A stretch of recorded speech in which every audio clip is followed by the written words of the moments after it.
안녕하세요. 2024년도 상반기 테마노동법 강의를 맡게 된 박예희 농사입니다. 네, 좀 오랜 기간 못 만나뵌 것 같은데 다시 이렇게 강의로 만나뵐 수 있어서 굉장히 반갑습니다.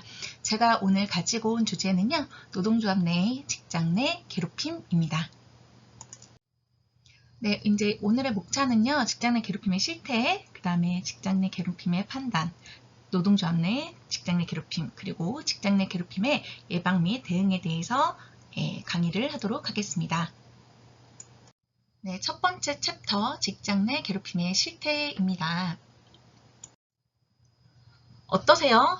요즘 직장 내 괴롭힘으로부터 우리는 좀 안전하다고 느끼시나요?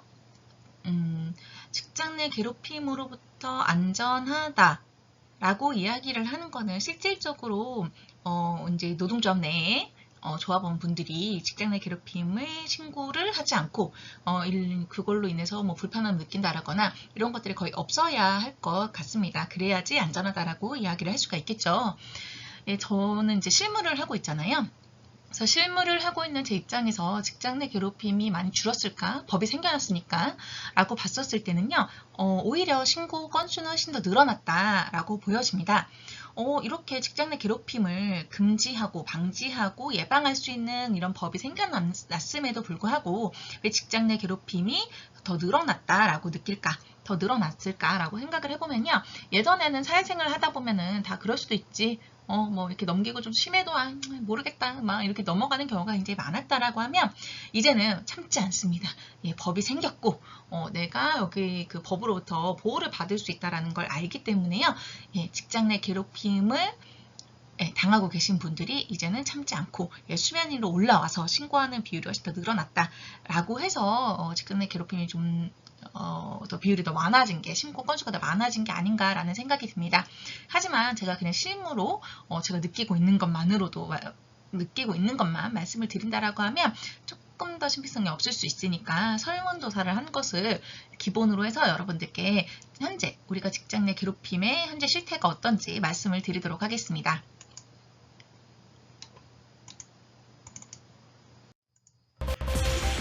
다음 소식입니다. 회사에서 괴롭힘을 당했다는 신고가 계속 늘면서 지난해엔 처음으로 이렇게 10,000건 넘는 신고가 접수된 걸로 나타났습니다.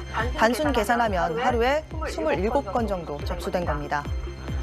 폭언을 당했다는 신고가 약 33%로 가장 많았고 부당 인사가 14%, 따돌림과 험담이 11% 순이었습니다. 그럼 이 많은 사건들 처리는 어떻게 됐을까요? 대부분인 9,600건가량은 처리가 완료됐는데요. 이 가운데 187건만 과태료로 이어졌고 153건은 검찰에 송치됐는데 이 가운데 57건만 재판까지 갔습니다. 직장 내 괴롭힘으로 기소까지 이어진 사건이 적은 이유는 직장 내 괴롭힘과 관련한 근로기준법 중 사용자는 직장 내 괴롭힘을 신고한 근로자 등에게 불리한 처우를 해서는 안 된다라는 조항에만 형사처벌 규정이 있기 때문입니다. 이를 위반하면 3년 이하의 징역 또는 3천만 원 이하의 벌금에 처해집니다. 직장 내 괴롭힘 행위 자체는 1,000만 원 이하의 과태료, 객관적 조사나 피해자 보호 등 사용자 조치 의무 위반은 500만 원 이하의 과태료 대상입니다. 지난해의 경우 신고 사건의 3.4%만 과태료 또는 검찰 송치로 이어진 셈이라서 이 직장 내 괴롭힘 금지 제도의 실효성을 높이기 위한 보완이 필요하다는 지적도 꾸준히 나오고 있습니다. 한편 지난 1년 동안 직장인 10명 중 3명꼴로 직장에서 괴롭힘을 당했다는 이런 설문조사 결과도 나왔는데요. 피해자 중 참거나 모르는 척했다고 답한 경우가 57%로 가장 높았습니다. 지금까지 뉴빌더 전연남이었습니다.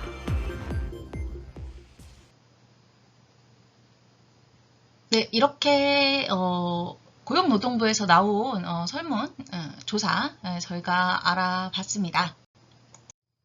그렇다라고 한다면은 전체적인 이제 고용노동부에서 조사한 근로자 분들이 아니라 한국노총 내에 우리 조합원들의 직장 괴롭힘은 어떤지에 대해서 좀 알아보도록 하려고 합니다. 네, 그 한국노총 여성 청년 본부와 중앙연구원에서요. 2023년 6월 15일부터 6월 30일까지 남녀 조합원 1,600명을 대상으로 해서요. 직장 내 괴롭힘의 실태를 조사를 했습니다.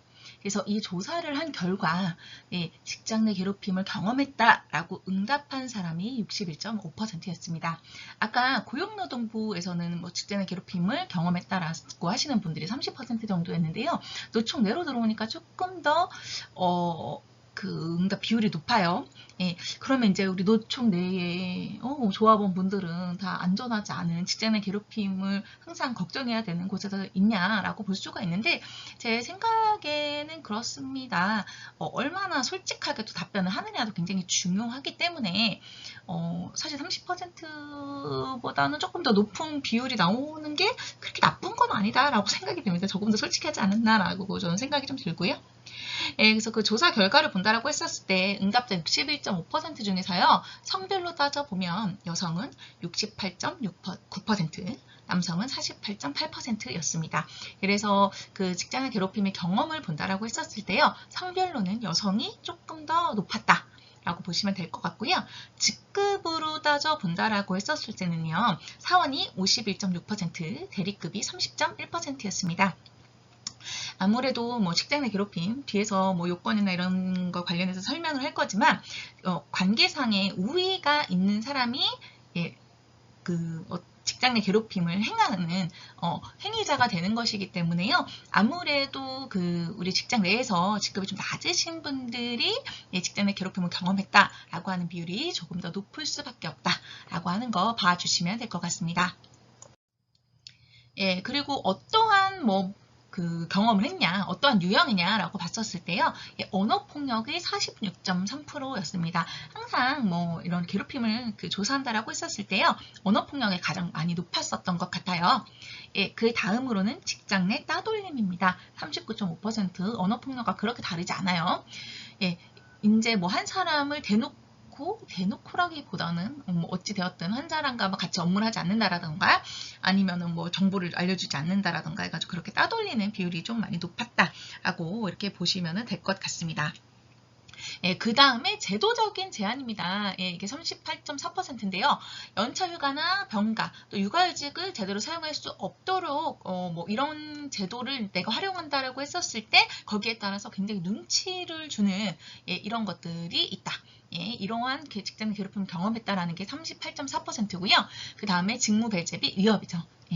일하는데 너 같이 안 뛰어줄 거야 라고 이야기를 하는 거죠. 근데 또 우리가 회사 생활을 함에 있어가지고 일을 좀 잘 해야지 승진도 되고 뭐 성과도 받고 인센티브도 받고 할 텐데요. 그런 것들을 같이 못 누리게 할 거야 라고 하는 직무 배제나 위협이 31.3%였습니다. 다음은 신체적 폭력 및 위협 19.0%입니다. 요즘 시대에도 아직까지도 신체적 폭력이나 위협은 여전히 존재하고 있다라고 보시면 될 것 같아요. 이런 신체적 폭력이나 위협 같은 것들이 현재 뭐 한국노총 저희가 그 조사를 하신 분들 사이에서 일어났다라고 하는 건 아니지만 뭐 대체적으로 신체적 폭력이 진짜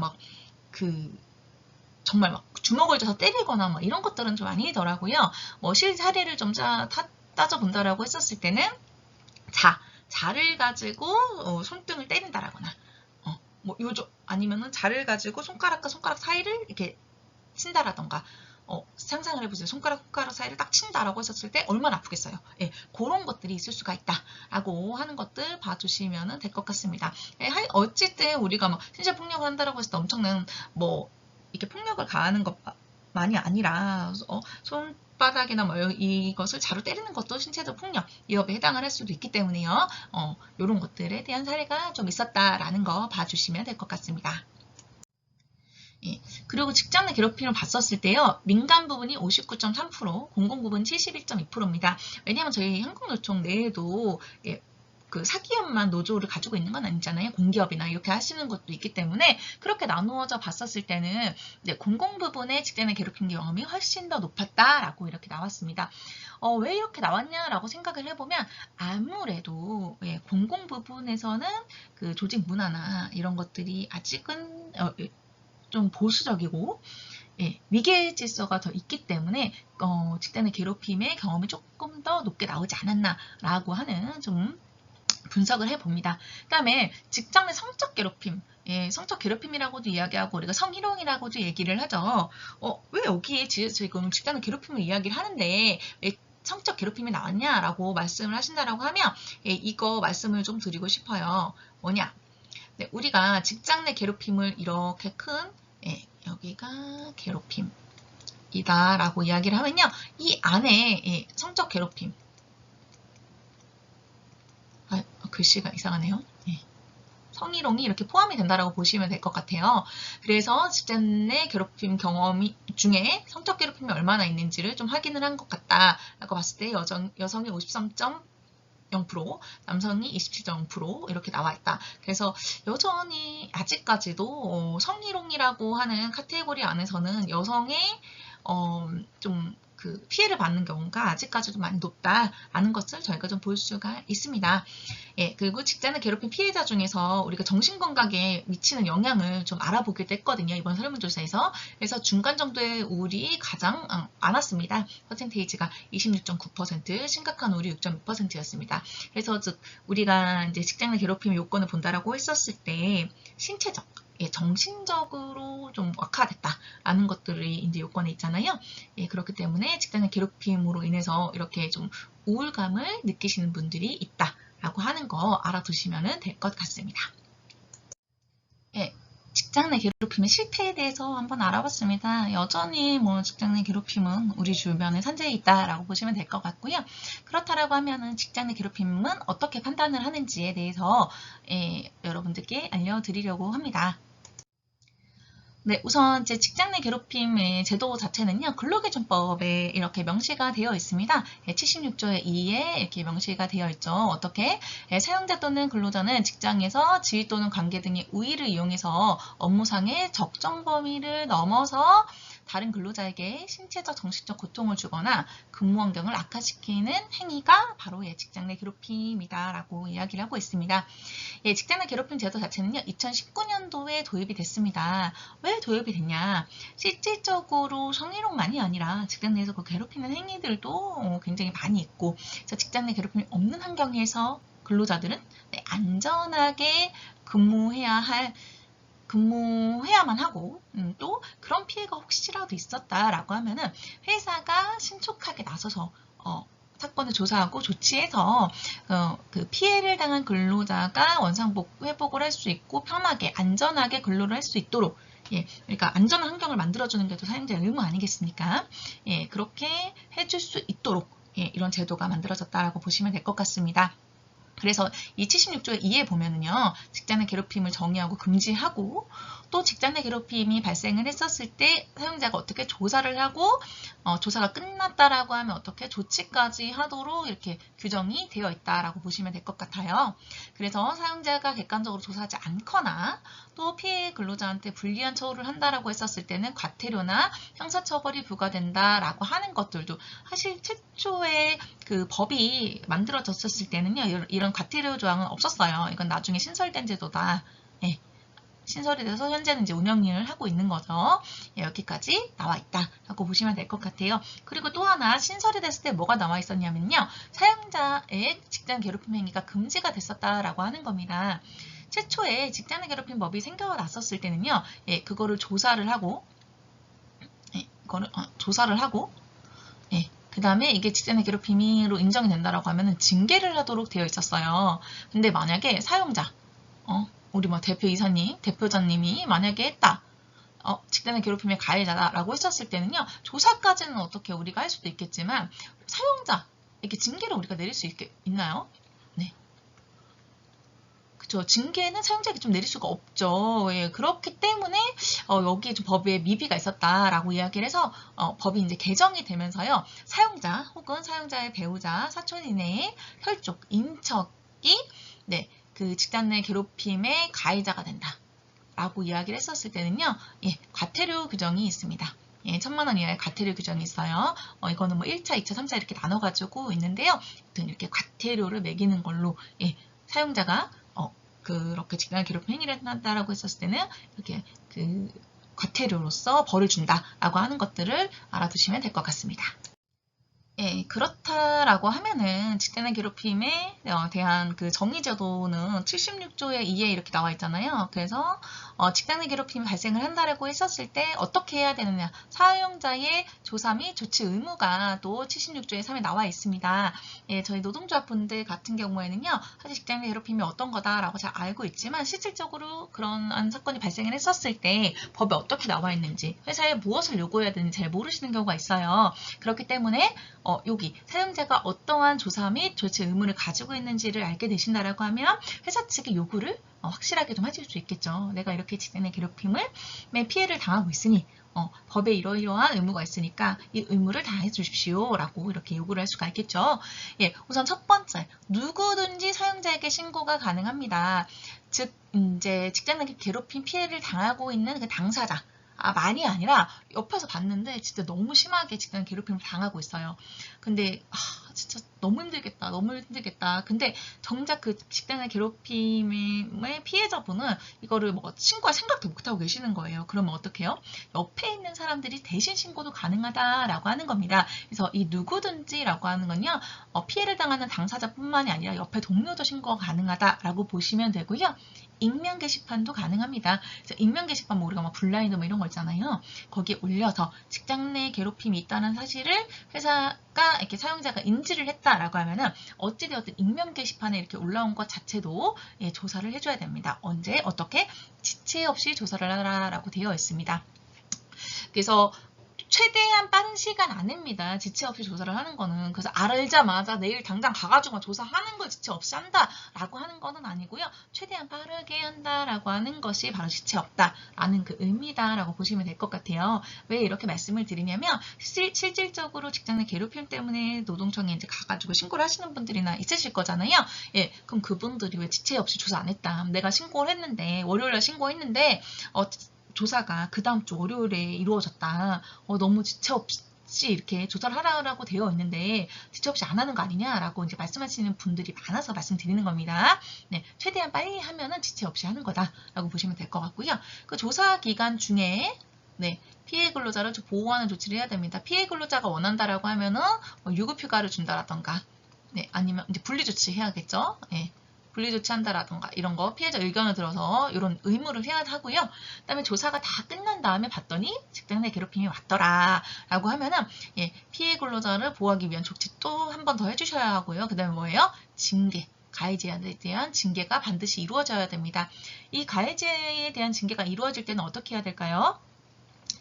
그 피해 근로자의 의견을 들어야 됩니다. 어떤 징계를 주면 좋겠습니까? 이런 징계를 주면 좋겠습니까? 알겠습니다. 라고 한 다음에 징계를 하셔야 해요. 근데 물론 피해 이제 근로자분들이 내는 의견을 모두 따를 필요는 없습니다. 왜냐면 회사 입장에서도 대체적으로 이렇게 나오면 막 회사 다 자르게 해고 시켜달라고 이렇게 말씀을 많이들 하시거든요. 근데 이제 부당해고 구제 신청이라고 하는 게 있지 않겠습니까? 우리에게 회사에서는 그 부당해고 구제 신청에 대한 그 리스크도 좀 있기 때문에 무조건 피해자가 원하는 대로 해줄 수는 없습니다. 다만 징계를 해야 된다고 해서 너무 약하게 하는 것도 문제가 되겠죠. 가해자가 직장 내 괴롭힘을 한 만큼, 피해자가 피해를 입은 만큼에 해당하는 징계를 좀 해야 될 필요가 있겠죠. 그리고 그런 경우가 있어요. 직장 내 괴롭힘 지금 신고가 들어왔다. 그래서 이제 조사를 해야 하는데 조사가 다 끝난 다음에 만약에 직장 내 괴롭힘이 아니다라고 하면은 그 직장 내 괴롭힘을 신고한 근로자를 징계할 수 있느냐라고 물어보시는 경우가 종종 있습니다.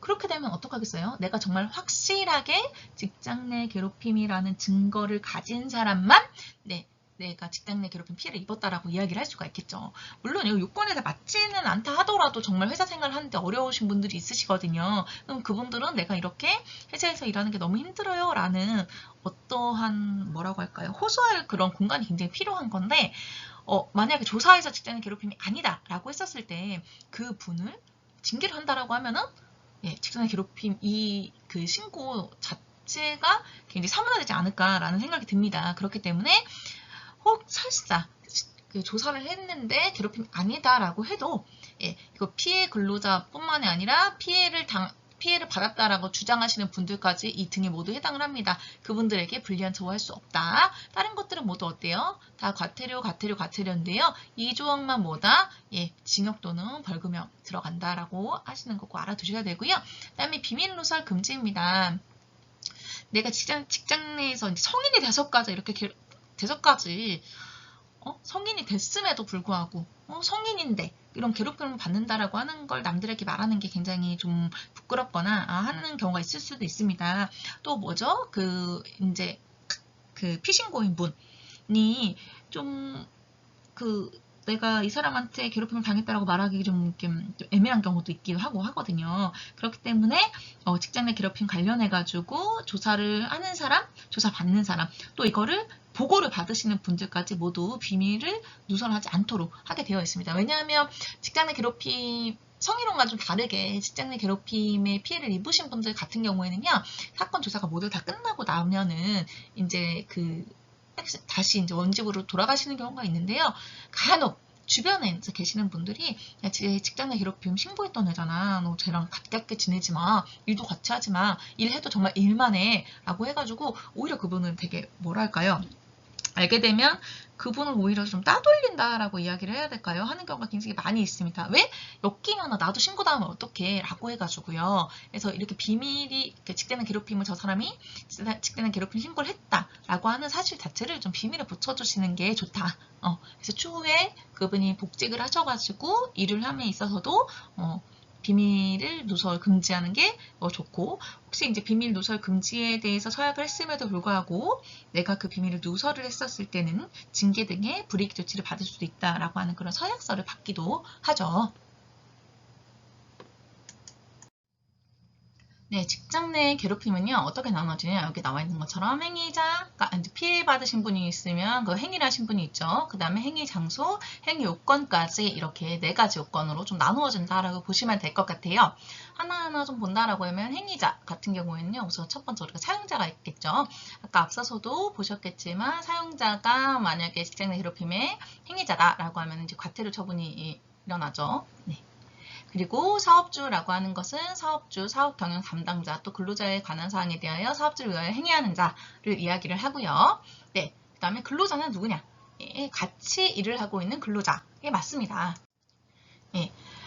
다만 이제 뒤에서 이야기를 하겠지만 같은 근로자다 하더라도 이제 관계나 지위상의 우위가 좀 있다라고 하면은 행위자에 속하기도 하고요. 피해자 같은 경우에는 정규직, 계약직, 임시직, 뭐 고용의 명칭이나 형태 이런 거 전혀 관계없이 근로기준법상의 근로자여야만 합니다. 근데 우리가 이제 특수 형태의 근로 종사자분들 요즘 이제 뭐 산재도 들어가시고 고용도 들어가시고 하기 때문에 그분들도 이 직장 내 괴롭힘에 직장 내 괴롭힘 법이 적용이 된다라고 생각하시는 분들이 간혹 있으신데요. 아직 그분들은 근로기준법상의 근로자는 아닙니다. 그렇기 때문에 이 직장 내 괴롭힘 법에 적용이 되지 않습니다.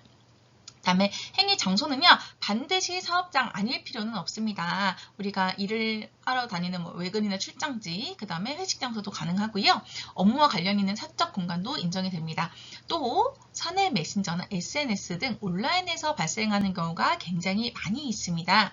예, 이런 공간에서 일어나는 직장 내 괴롭힘도 실질적으로 직장 내가 아니라 할지라도 메신저, SNS, 온라인상에서도 가능하다라는 거 말씀을 드리도록 하겠습니다. 그 다음에 행위 요건은 이 3가지 요건이 있습니다. 무조건 이 핵심 요건을 충족을 해야만 한다라고 합니다. 그래서 뭐다? 직장에서의 지위 또는 관계 등의 우위를 이용하고 업무상 적정 범위를 넘어서고 또 신체적, 정신적 고통을 주거나 근무 환경을 악화시키는 행위인데요. 이거는 저희가 뒤에서 좀 자세하게 알아보도록 하겠습니다. 네, 앞에서 봤던 이 3가지의 핵심 요소에 대해서 좀 말씀을 드리도록 하겠습니다. 3가지의 요소를 모두 충족을 좀 해야겠죠. 네. 3가지의 요소를 모두 충족을 해야 되는데요. 첫 번째, 직장에서의 지위 또는 관계의 우위를 이용하고 업무의 적정 범위를 넘고 신체적, 정신적 고통을 주는 거나 근무 환경을 악화시키는 행위여야 합니다. 그래서 저도 이제 직장 내 괴롭힘 조사를 할 때요. 요거 해당하는지 이렇게 봅니다. 그래서 1, 2, 3번 나눠져 있어요. 그래서 1번을 확인했는데 1번이 아니다. 그럼 사실 2, 3번을 볼 필요가 없어요. 왜냐하면 직장에서의 지위 또는 관계 상의 우위가 없다라고 하면은 직장 내 괴롭힘으로 볼 수가 없거든요. 사실 사인 간의 그냥 감정 싸움, 감정 다툼, 감정 상함 약간 요 정도로 볼 수 있기 때문에요. 인정이 안 됩니다. 또 우위가 인정돼요. 그래서 두 번째 봤는데 업무상의 적정범위 넘냐 안 넘냐 이런 거 보거든요. 뒤에서 조금 더 자세하게 말씀을 드리도록 하겠습니다. 네, 직장에서의 지위 또는 관계 등의 우위를 이용한다라고 하는 것을 봤었을 때요. 우위성, 이라라고 하는 정의가 어떻게 되느냐. 피해자가 괴롭힘 행위를 이렇게 받아요. 그런 피해를 받았을 때 이거를 거절하기 되게 어려운 가능성이 높은 관계다라고 보시면 될 것 같습니다. 그래서 대체적으로 이제 직장 내 괴롭힘 신고가 들어왔다라고 하면은 신고인의 이랑 피신고인의 이런 지위를 좀 보죠. 직급을 봅니다. 네, 그래서 원칙적으로 지위 명령관계상 상위에 있는 것을 이제 이야기를 하기도 하지만 사실 지위뿐만이 아니라 뭐라고 나와 있어요? 앞에 지위 또는 관계라고 나와 있습니다. 그래서 이 관계상의 우위가 있는 것도 보기도 해요. 왜냐하면 이야기를 했었을 때 같은 직급이다. 이야기 했었을 때는 그냥 동료잖아요. 동료임에도 불구하고 직장 내 괴롭힘이 성립을 할 수 있는 건 관계상의 우위가 있었기 때문입니다. 그래서 이 관계 우위를 따져본다라고 했었을 때요. 개인 대 집단. 네. 1대 18대 1 예전에 막 싸웠다 이렇게 얘기 되게 많이 나오죠. 너무 옛날인가요? 네.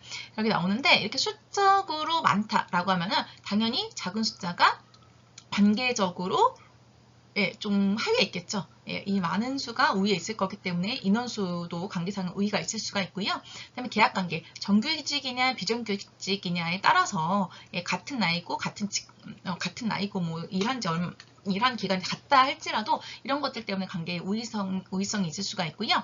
그다음에 속성, 나이, 학벌, 그다음에 출신 지역, 우리나라 뭐 학연, 지연 뭐 다 중요하다라고 이야기를 하잖아요. 그런 것처럼 이 사람이 알고 보니까 뭐 누구의 아들이라더라. 뭐 해가지고 그런 특성이 있다라고 하는 것도 관계상의 우위가 될 수가 있고요. 그 다음에 역량. 이 사람이 진짜 우리 그 회사에서 완전 에이스예요. 이 사람이 없으면은 뭐 어떠한 일도 되지가 않아요. 하는 것처럼 그런 사람이 있다라고 하면은 사실 그 사람이 나보다 직급이 낮다 해도 이러한 영향력이 훨씬 큰 사람이다라고 하면은 관계상의 우위가 있다라고 보기도 합니다. 물론 이제 그거를 뭐랄까요, 입증을 하거나 하는 게 좀 많이 어렵겠지만 그런 것들이 있다라고 보시면 될 것 같고요. 영향력, 인사부서나 감사부서는 어때요? 다른 부서를 좀 감시하는 그런 곳이기 때문에 이런 영향력도 그 관계 우위성을 이야기하는데 포함이 된다라고 보시면 되고요. 또 이제 조직, 노동조합의 뭐 간부다. 아니면 노동조합이 없는 회사예요. 그러면은 노사협의회의 근로자위원회다 라고 이야기를 이제 하는 경우에 내가 이렇게 근로자위원이라는 지위를 가지고 있다. 같은 다 우리가 뭐 직급상 다 똑같고 뭐 효방 다 같고 하지만 내가 거기서 한 자리를 하고 있다 라고 하는 것들도 관계의 우위에 포함이 된다라고 보시면 될 것 같아요. 그래서 직장에서의 지위 또는 관계의 우위를 이용한다라고 하는 것은요. 그 두 사람만의 그 특별한 어떤 관계가 있다라고 하면 그것까지 전체적으로 좀 저희가 뭐라고 할까 살펴본다라고 보시면 될 것 같습니다. 그 다음에 업무의 적정 범위를 넘는 행위. 사실은 대체적으로 사건을 조사한다라고 했었을 때 여기서 직장 내 괴롭힘 판가름 나는 경우가 굉장히 많이 있습니다. 그렇다라고 하면 어떤 범위가 업무의 적정 범위냐? 라고 이야기를 했었을 때 어떠한 신고인이 저는 사실 조사가 끝나기 전에는요 신고인, 피신고인이라고 많이 부르거든요. 그래서 신고인이 피신고인에 당했던 그 행위가 사회통념에 비춰서 어떻냐, 이게 업무 필요성이 인정이 되는 행위냐 아니냐 이런 것들을 많이 봅니다. 그리고 업무 필요성이 인정이 된다 하더라도 이게 좀 너무했다라고 생각이 되는 경우냐 이런 것들을 보기도 하고요.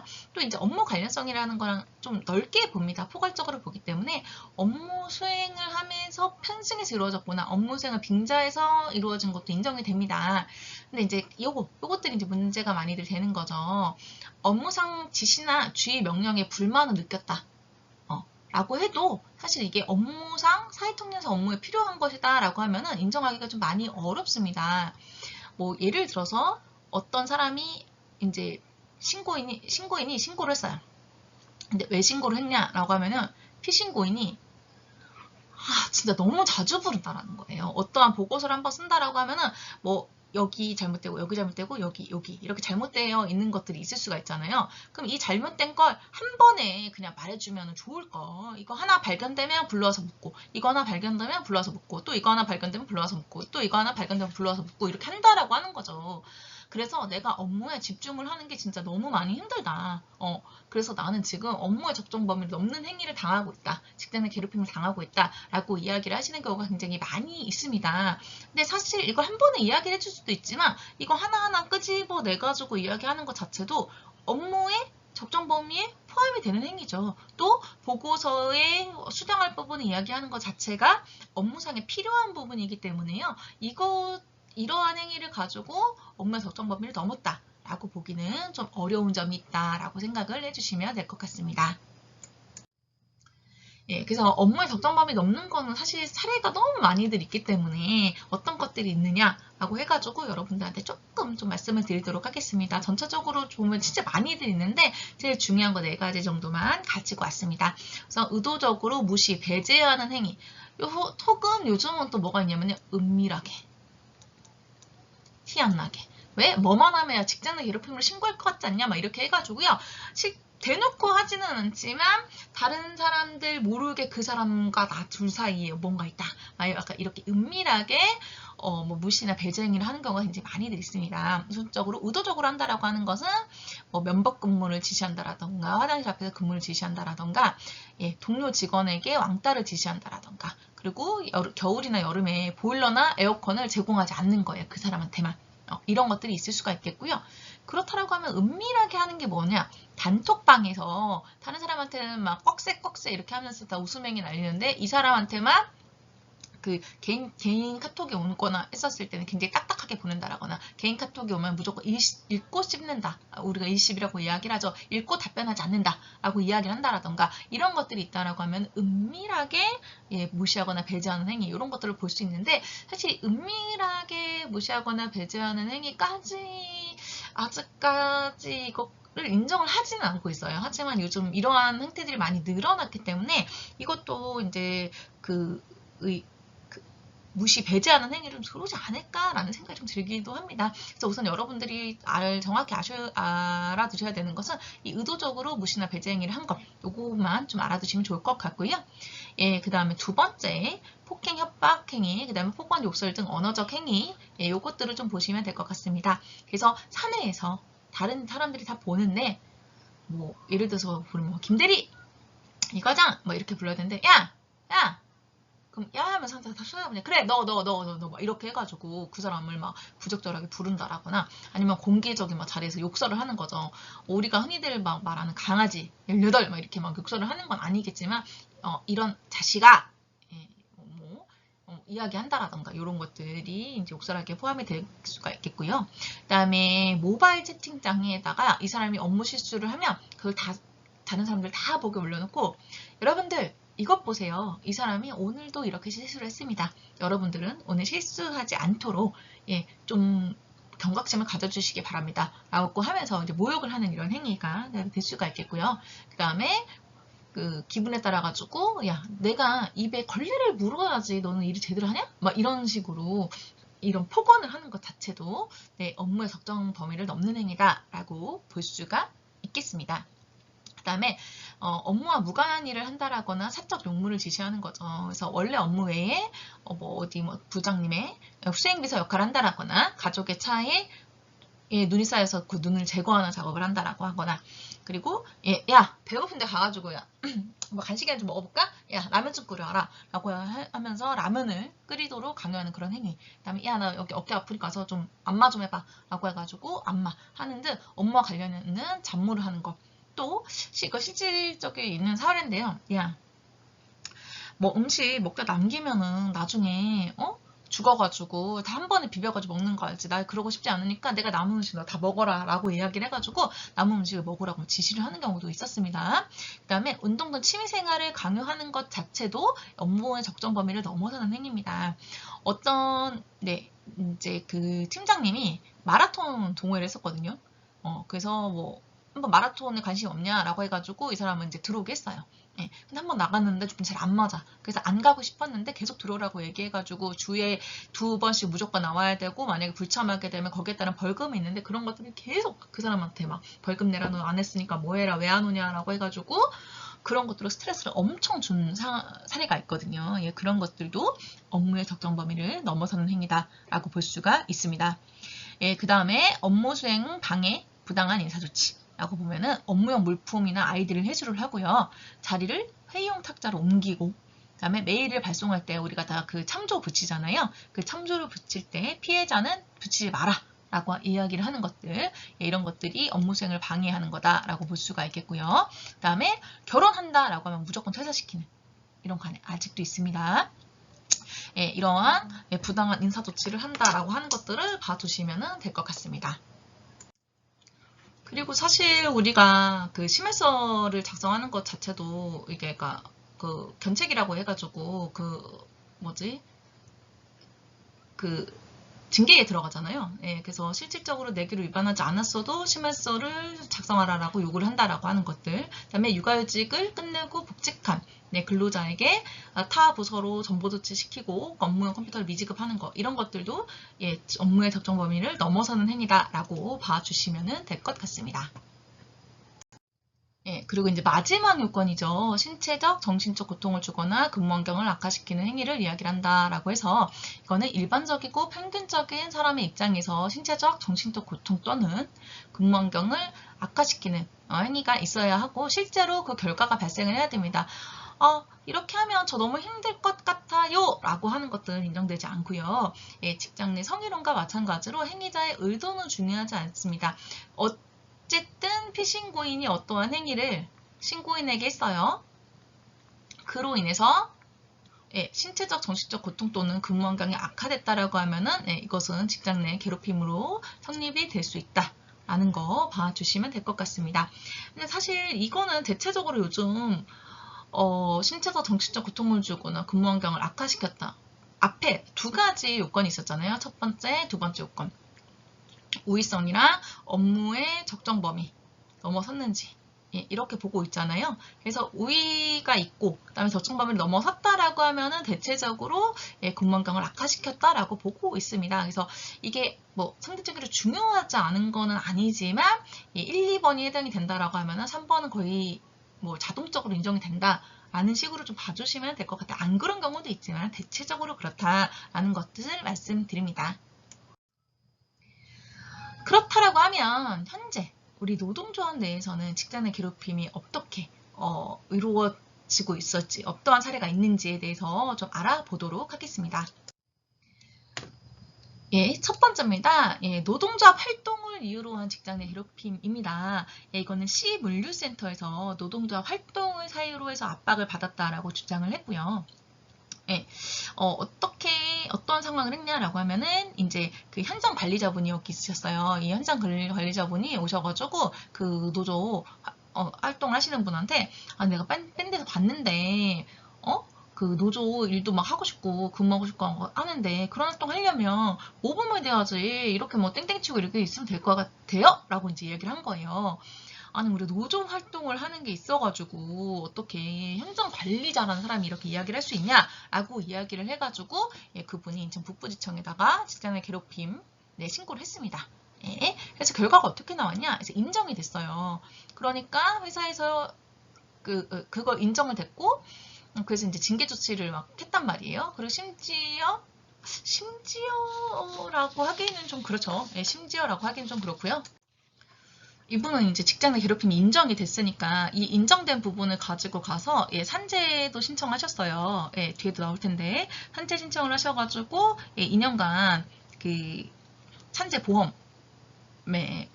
산재보험의 혜택을 받으셨거든요. 그러면 어때요? 직장 내 괴롭힘이 인정이 되면 회사에서 뭐 어떻게 해야 돼요? 징계를 줘야 하잖아요. 그래서 좀 모범적으로 뭐 하세요 라고 한 그 분에게 그 징계를 했습니다. 그래서 징계를 한 걸로 가지고 해서 막 재심을 가기도 했었어. 징계를 한 게 부당하다. 난 직장 괴롭힘이 아니다라고 이야기를 했고요. 그래도 직장 괴롭힘 맞다라고 나와서 재심까지 갔는데 거기서도 직장 괴롭힘으로 나왔거든요. 그래서 이분이 행정법원까지 이제 1심 시작을 하셨습니다. 근데 1심에서는 뭐다? 직장 내 괴롭힘이 아니다라고 이렇게 판결이 나왔다라고 보시면 될 것 같습니다. 왜냐하면 이제 재판부 자체는요, 여기서 했던 이 발언 있죠. 이거 자체가 직장 내 괴롭힘에 해당을 한다라고 보기는 좀 어렵다. 특히 이제 이게 업무의 적정 범위를 초과해서 정신적, 신체적으로 고통을 주거나 근무 환경을 악화시키는 행위에 해당한다라고 보기는 좀 어렵고, 그냥 근무 질서 유지 차원에서 해당 발언을 한 것으로 보이며, 또 그 노동조합의 의사를 가지고 이야기한 걸로 보이지 않는다라고 해서요. 한점 1심에서는 직장 내 괴롭힘 불인정이 나왔다. 라고 하는 사건이 있었다라고 봐주시면 될 것 같습니다. 그 노동조합 활동을 하던 중 회사로부터 압박을 받은 노조 간부분이 계셨습니다. 익명 게시판에 발생한 노조 간부에 대한 비난 이런 것들이 있었어요. 그래서 그리고 또 실질적으로 임금 삭감이 있었고요. 왜냐하면 이제 그 노동조합 활동을 하기 전에 고가 하위자였기 때문에 그걸 사유로 임금을 삭감했다라고 말씀을 했지만 회사에서는 그렇게 얘기를 했지만 인정되지 않았고요. 그래서 근로복지공단으로부터 산재가 인정이 됐습니다. 사측에서 이렇게 임금을 삭감하고 한 것들 자체가요, 이 노조 간부분이 적응장애를 겪고 계셨는데 이거랑 상당한 인과관계가 있다라고 판단을 했기 때문에 이제 직장인 괴롭힘으로 인해서 정신적인 고통을 받으셨고 그걸로 인한 산재가 인정됐다라고 보시면 될 것 같습니다. 근데 이게 반드시 상관관계가 있다라고 좀 보기는 어려워요. 이분이 제가 봤었을 때는 노동청 신고는 안 들어갔던 것 같은데, 노동청 신고를 해서 여기서 이제 직장인 괴롭힘을 인정을 받는 거랑 근로복지공단 여기서 산재로 인정을 받는 거랑 이 신고를 받으면 여기서 산재로 인정을 받는 거 맞기는 해요. 근데 근로복지공단에 산재를 인정을 받고 노동청 신고를 갔었을 때 이게 반드시 인정이 된다고 보기는 좀 어렵다 라고 보시면 될 것 같아요. 그래서 가장 좀 직장 괴롭힘을 판단을 함에 있어가지고 좀 확실하다 좀 말하기 좀 그렇지만 어떤 그것은 노동청 신고다 라고 봐주시면 될 것 같습니다. 다음 사례는요, 국내 되게 유명한 어떤 마트, 부산의 모 지점에서 노조 지부장이 직장 괴롭힘을 하신 거예요. 이 동료 조합원을. 사실 노동조합에서의 그 지위 자체는요, 그 뭐라고 이야기를 해야 될까요? 노조 내에서의 그런 지위이기 때문에요. 실질적으로 이거는 같다라고 보여질 수밖에 없어요. 겉으로 봤었을 때는. 그런데 이제 이분이 평소에 막 가면서 이제 약간 막 거들먹거리는 것 같이 막 얘기하면서 야, 내가 정장이랑 동급이야. 막 이렇게 막 말씀을 계속적으로 하셨던 거예요. 그렇기 때문에 실질적으로 정장이랑 동급이라고 말만 하신 게 아니라 그거를 사유로 해가지고 한 분을 여러 명이서 이렇게 괴롭혔던 사례가 있습니다. 그래서 이름을 부른다고 해서 홍길동 이렇게 막 부르는 게 아니라 개길동 막 해가지고 성 빼고 막 개 이렇게 막 부르고요. 실질적으로 업무적으로 공유가 돼야 되는 내용들끼리 공유가 돼야 되는 것이 있었음에도 불구하고 이분에게는 정보를 공유하지 않았다라고 보시면 되고요. 그리고 같이 이제 여기가 어떻게 되면 캐셔분들이셨거든요. 그래서 캐셔를 이제 두 분이 같이 일을 한다라고 하면은 같이 좀 일을 해주셔야 되는데, 피해자분이 일하고 있으면은 이분이 계속 나가가지고 전화하고 막 하시는 거예요. 그러니까 이분이 둘이 할 일을 혼자 하니까 어때요? 업무가 계속 가중이 되겠죠? 이런 것들이 다 나와 있었습니다. 그래서 그 지부장인데, 지부장이신 분이 노동조합의 조합원을 보호를 해줘야 되는 그런 입장이 있음에도 불구하고 그분이 직장 내의 괴롭힘을 한 가해자로 인정이 된 그런 사건이었다라고 보시면 될 것 같습니다. 이렇게 노동조합 내에서 직장 내 괴롭힘 신고 관련된 거, 직장 내 괴롭힘 관련된 이런 사례들 좀 알아봤는데요. 그러면 이제 강의 보고 계시는 분들께서 노동조합 내에서도 직장 내 괴롭힘 신고가 가능하냐라고 이제 물어보시는 분들도 있어요. 그렇게 됐었을 때 고용노동부의 이제 행정해석을 좀 보신다라고 하면요. 이렇게 나와 있습니다. 피해 근로자가 사용자에게서 직장 내 괴롭힘 피해를 당했다라고 하면 사용자는 조사할 의무가 있고 이게 또 노동조합 조합원 간에 발생했다라고 해서 이 법률이 예외가 되는 것은 아니다라고 이야기를 하고 있습니다. 즉 노동조합의 조합원 간에서 어떤 직장 내 괴롭힘 피해가 발생을 했다. 그렇게 신고를 했다라고 하면은 반드시 사용자는 그것을 좀 조사할 의무가 있다라고 봐주시면 될 것 같습니다. 또 직장 내 괴롭힘을 판단을 할 때 노동조합 자체가 될 수는 없죠. 우리가 회사 자체가 직장 내 괴롭힘의 주체가 되지는 않잖아요. 하지만 간부나 조합원들이 아까 이제 관계 우위성이었죠. 관계 우위성을 가지고 다른 근로자에게 업무의 적정 범위를 넘어서는 행위를 했다라고 했었을 때 그걸로 인해서 신체적 또는 정신적 고통을 주거나 근무 환경이 악화됐다라고 하면은 이는 직장 내 괴롭힘으로 볼 수가 있다라고 봐주시면 될 것 같습니다. 그래서 즉 노동조합 내에서도 직장 내 괴롭힘 신고가 가능하다. 다만 어떤 것들 노동조합 내에서의 좀 일이어야 돼요. 이게 만약에 이 안에서 일어났는데 만약에 상급 단체랑 좀 관련된 일이다 라고 하면은 좀 요거는 좀 인정되기 좀 어렵습니다. 정말 이 노동조합 내에서 일어나는 그런 일에 한해서만 직장 내 괴롭힘을 직장 내 괴롭힘 관련된 업무의 적정 범위를 좀 이야기할 수 있다라고 생각을 해주시면 될 것 같습니다.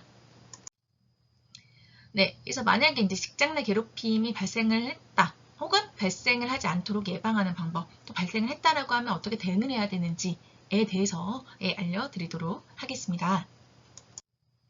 우선적으로 직장 내 괴롭힘이 발생을 했다라고 했었을 때는요, 어떻게 되냐?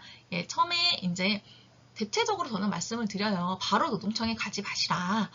우선적으로 사내에서 이것을 우리가 조사하고 사내에서 처리하는 게 원칙이다. 직장 내 괴롭힘이잖아요. 괜히 또 밖으로 나갔다라고 하면 왜 밖에 뭐 못하세요? 라고 이야기를 하는데 밖에 나가서 신고를 하셨다라고 하면 신고한 게 끝은 아니잖아요. 노동부에서 그러면 정말 이렇게 직장 내 괴롭힘이 있었는지 없었는지 어떻게 알죠? 불러서 조사한단 말이에요. 그럼 불러서 조사하면 내가 거기 왔다 갔다 하는 비용, 그 다음에 이효소 쓰는 뭐 노무사, 날 대리해 주실 수 있는 분 한 분도 모시고 뭐 하는 거 치면은 시간도 다 쓴단 말이에요. 그렇기 때문에 그러지 마시고 우선 사내에서만 한번 해보셔라 라고 말씀을 또 드립니다. 회사 뭐 못 믿겠어요 라고 해서 바로 뭐 고용노동부 가시는 경우도 있지만 요즘 회사들은 진짜 직장 내 괴롭힘 신고 들어오면 안 그런 회사도 있겠지만 대부분 많은 회사들은 그 법에 있는 사용자의 조치 의무나 조사 의무 이런 것들 모두 다 지키려고 노력을 하고 있거든요. 그렇기 때문에 기본적으로 좀 직장 내에서 좀 처리를 하시는 게 가장 좋다. 그렇다라고 하면 직장 내에서 처리할 때 어떻게 해요? 우리 노동조합에 계시는 분들은 노동조합과 함께 좀 대응을 해주시는 게 좋다라고 보시면 될 것 같습니다. 그래서 이렇게 괴롭힘이 회사에서 자체적으로 조사를 한다라고 했었을 때 괴롭힘으로 확인이 된다라고 하면은 행위자 징계하고 피해자한테는 불리한 처우 금지를 하죠. 근데 만약에 아니다, 괴롭힘이 아니다라고 하면 아닌 것을 그 통보를 해줍니다. 조사 결과 아닌 걸로 나왔다 라는 정도. 근데 여기서 조금 더 나아간다라고 하면 이제 우리가 노동조합이잖아요. 왜 우리 조합원들이 이런 신고를 했을까? 혹시 조직 문제나 조직 문화나 이런 거에 좀 문제가 있지 않은가를 한 번 더 고민을 해 보시고요. 회사에다가 이 조직 문화를 바꿀 수 있도록 뭐 설문조사라든가 컨설팅을 좀 해달라라고 하는 것들을 요구도 가능하시다라고 보시면 될 것 같습니다. 자체 내에서 만약에 처리가 안 된다라고 하면은 노동부에 진정이 들어가고요. 진정을 해서 여기서 확인이 되죠. 절차가 좀 오래 걸리기도 합니다. 을지로에 있는 그 청이랑 강남청 이렇게 두 곳에서만 직장 내 괴롭힘을 전담하는 과가 있고요. 나머지는 그렇지 않거든요. 다른 업무도 하시면서 하시기 때문에 조금 더 지연이 되기도 하고요. 또 이분들이 판단을 못 내리시겠다라고 하면은 직장 내 괴롭힘 판단위원회가 있습니다. 이 직장 내 괴롭힘 판단위원회를 통해서 물론 이 위원회에서 나오는 의견이 100% 맞는 건 아닙니다. 감독관이 이걸 다 안 받아들일 수도 있고요. 하지만 판단위원회를 열어가지고 직장 괴롭힘에 해당을 할지 말지에 관한 의견을 좀 우리가 본다라고 한다라고 하면 좀 판단이 되기까지가 좀 시간이 조금씩 더 오래 걸릴 거다라고 보시면 되고요. 확인이 되면은 사용자한테 개선 조치를 권고하죠. 특별 근로감독도 하죠.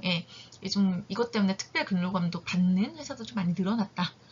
라고 좀 보시면 되고요. 그 다음에 퇴사했으면은 그걸로 인해서 실업급여 신청이 가능하고요. 예, 그 다음에 이걸로 인해서 정신적인 고통으로 인해서 아까 그 산재 인정 받은 것처럼 네, 적응장애나 이런 것들이 있으셨다라고 하면은 예, 산업재해를 신청할 수 있다라고 하는 것까지 봐주시면 될 것 같습니다.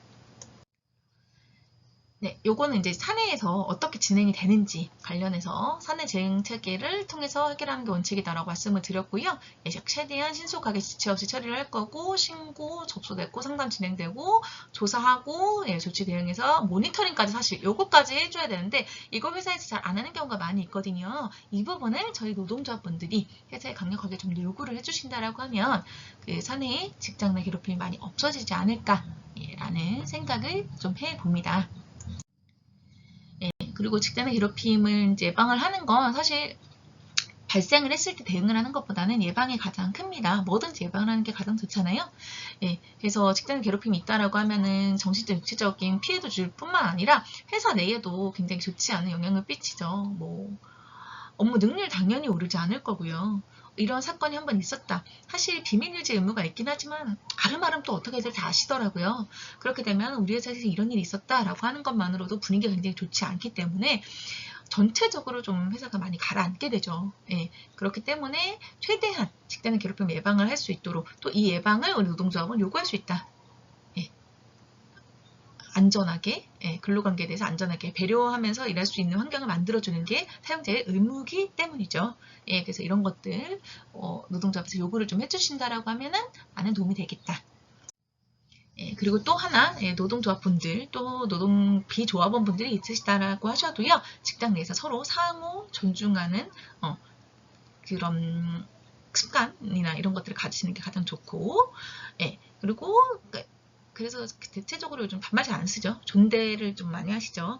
네, 상하관계라고 이야기를 하지만 어찌되었든 한 회사의 소속감을 가지고 일을 하는 사람이기 때문에요. 존중하는 태도를 좀 가져주셔야 하고요. 그리고 누가 직장 내 괴롭힘을 나 이거 신고할 거야 얘기를 했을 때 야, 그런 걸로 신고하면 앞으로 뭐 어떻게 사회생활 할래? 라고 하는 게 아니라 너가 정말 그것 때문에 많이 힘들었구나 라고 해서 좀 공감하는 자세가 굉장히 필요합니다.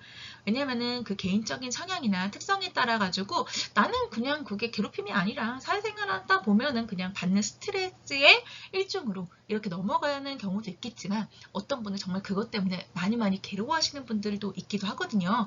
그렇기 때문에 이 다름을 인정을 하고 갈등이나 차이를 조율하기 위해서 노력을 좀 해주셔야 된다. 아는 거 봐주시면 되고요. 그리고 이제 우리는 뭐죠?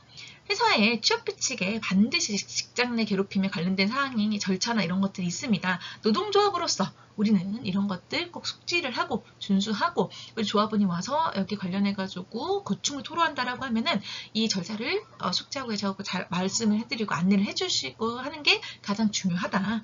또 그러한 상담이 들어왔었을 때 이거를 뭐 퍼뜨리지 않도록 험담하지 않도록 하는 것도 굉장히 중요하다. 이런 것들이 있다라고 하면 직장 내 괴롭힘은 많이 예방이 될 거다라고 봐주시면 될 것 같습니다. 예, 그리고 회사에서 또 이런 것들을 요구를 하는 것도 굉장히 좋아요. 위험 요인, 아까 말씀드렸던 이제 조직 문화에 따라서 사실 직장 괴롭힘이 발생하는 경우가 굉장히 많기 때문에요. 이 위험 요인을 우리가 찾아낼 수 있도록 조직 문화 관련된 컨설팅을 좀 받아봅시다. 답게 쌉시다 라고 해서 노동조합에서 좀 요구를 해주시면 좋을 것 같고요. 그리고 회사에서 이제 노사협이나 뭐 산업안전보건위원회 이런 걸로 노동조합에 참여하는 그런 기구를 통해서요. 우리가 안전한 그 회사 생활을 할 수 있도록 근로를 제공하는 공간을 만들 수 있도록 여러분들이 노력을 하시는 게 가장 좋다라고 보시면 될 것 같습니다. 네, 이렇게 노조의 직장 내 괴롭힘이라는 주제를 가지고 직장 내 괴롭힘의 실태, 그리고 직장 내 괴롭힘의 판단 요건, 그리고 노동조합 내에 어떠한 직장 내 괴롭힘이 있고, 그리고 우리 노동조합은 직장 내 괴롭힘의 예방이나 또 대응할 때 어떻게 해야 되는지에 관련해 가지고요, 전체적으로 알아보는 시간을 가졌습니다. 이번 강의가요, 여러분 이제 각각 노조의 직장 내 괴롭힘을 없애고 예방하고 대응하는 데 큰 도움이 되기를 바라면서요. 제 강의는 이것으로 마치도록 하겠습니다. 다음에 또 뵙겠습니다. 감사합니다.